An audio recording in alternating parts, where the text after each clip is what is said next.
Gary here from Pathways Homestead. I'm at a good friend of mine's farm at the Stewart's family farm, and we do a lot of things with them. You've seen us grind feed for cattle. You've probably seen the crazy heifer in the pens that are right here next to me.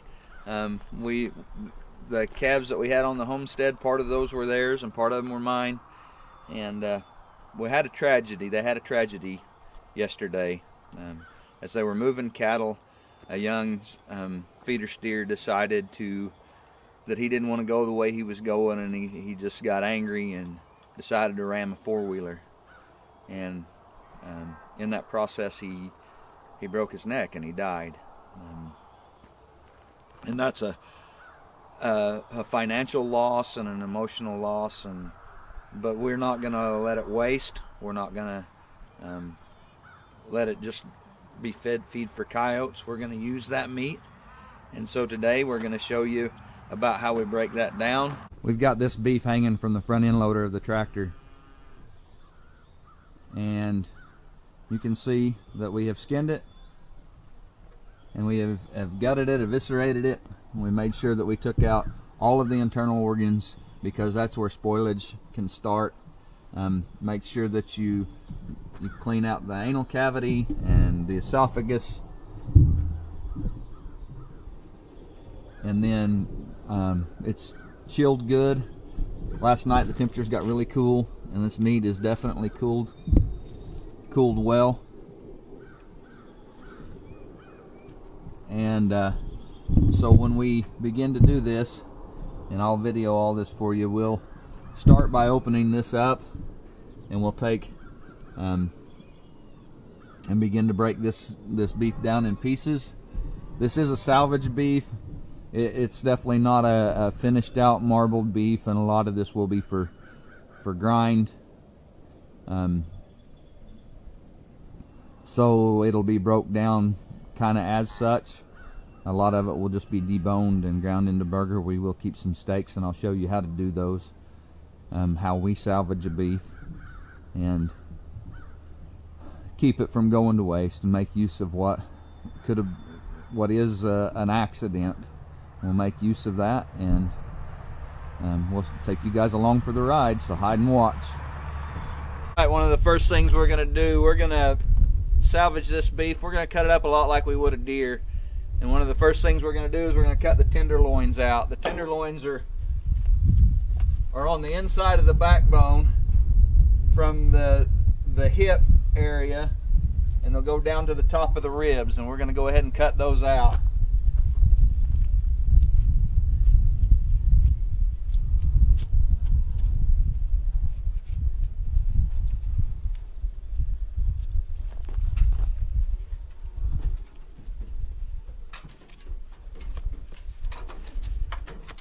And when we get these cut out, we're going to cut some of this side meat off, and it'll go into the grind pot.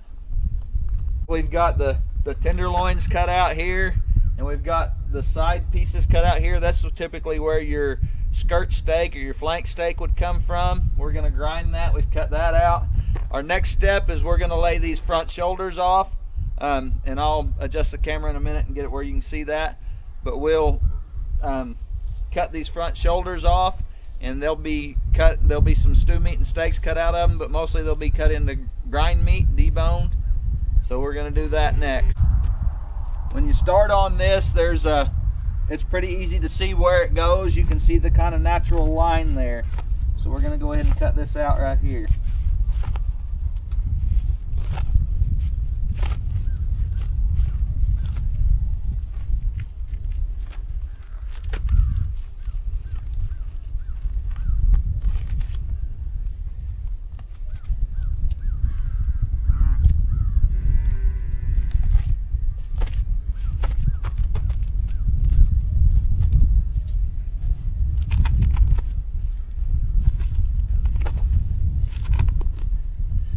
Cutting regular meat cuts, you got to be careful right here, because this is the brisket. You don't want to get into the brisket too heavy.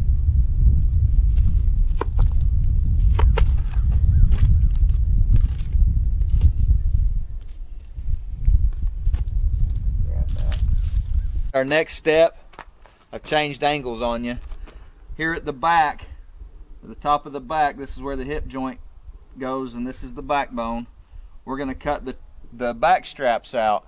Typically, when you cut a beef, a typical cut right here where the tenderloins were and the top of this back strap, this would be the T-bones, and then here would be the ribeyes in here, and but we're just going to cut them all out as one boneless loin.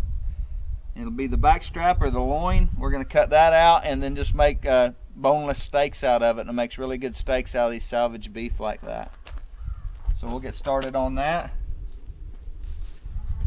Right here where we start, this is the sirloin in this area.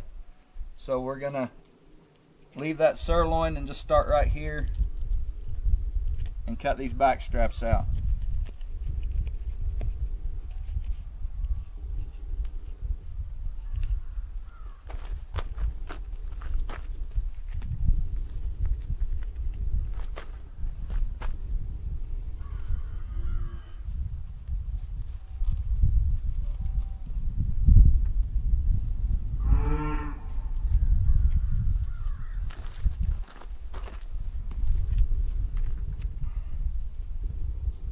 Got the tenderloins out, we've got the front legs off, we've got the back straps out, and now we're taking the briskets off.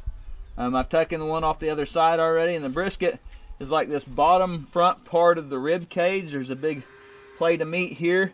This one we got a little banged up, but we're going to go ahead and cut that off of there.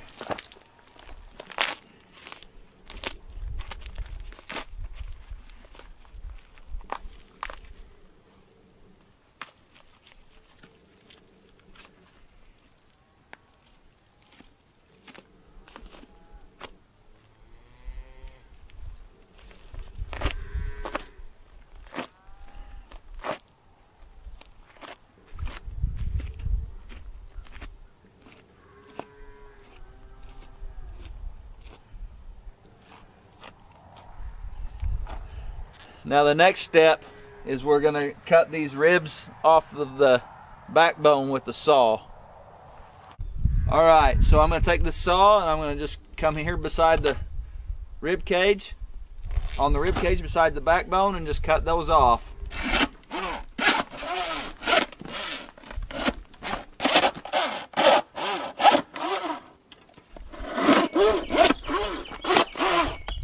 I'll cut your hand hold down there, Eddie.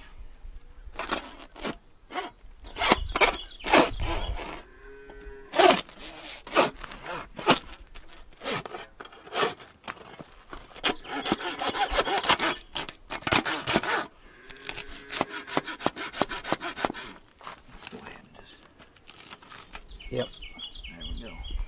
All right, and we'll do that to the other side too. We're going to cut off the sirloin tips next. The front of the leg, this would be the belly of the animal. Right here, this muscle group from the knee joint up to the hip, that's the sirloin tip. Sirloin steaks would typically be right here, and this is the sirloin tip. So we're going to cut those off, and they make good steaks. They're a little bit tough, but they make decent steaks, but they make really good roasts and cuts like that.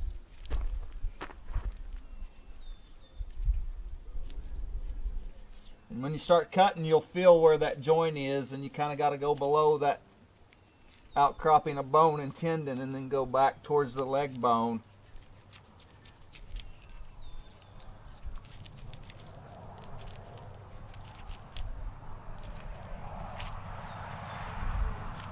Come right down against the leg bone.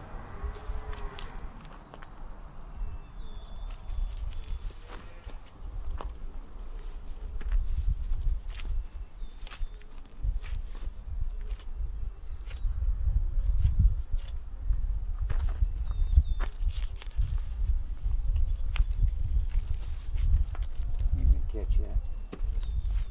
I got it. Okay.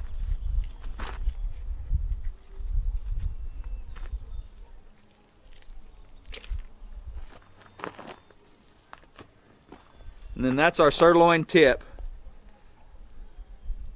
We're going to cut both those off. Next step is we're going to take the rounds off. The big muscle on the back of this leg is called the rounds. There's a top round, a bottom round, and an eye of round in this. We're going to take them all off as one chunk. This part here is the rump, and we're going to leave it. It'll be cut off as a roast too. And we're going to cut them. And again, we're cutting this more like we would cut a deer than we would usually cut a beef. But this was a young steer. He's not marbled out, and a lot of it's going to get ground.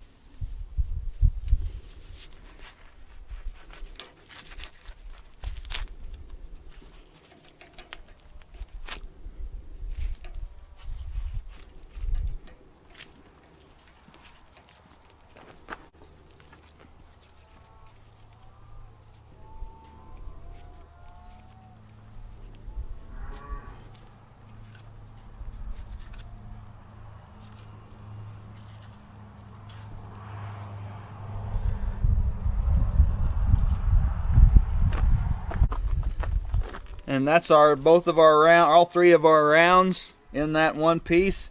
They make decent steaks. Usually this is what you make like a cube steak out of, or a minute steak. This also makes decent roasts. A lot of times on a marbled out beef, it'll have quite a bit of fat in it, and it makes decent roasts. It's if you're making like your deer, this is a good cut to make jerky out of. It's a good big muscle mass. So it's a good cut to make jerky and that kind of things out of.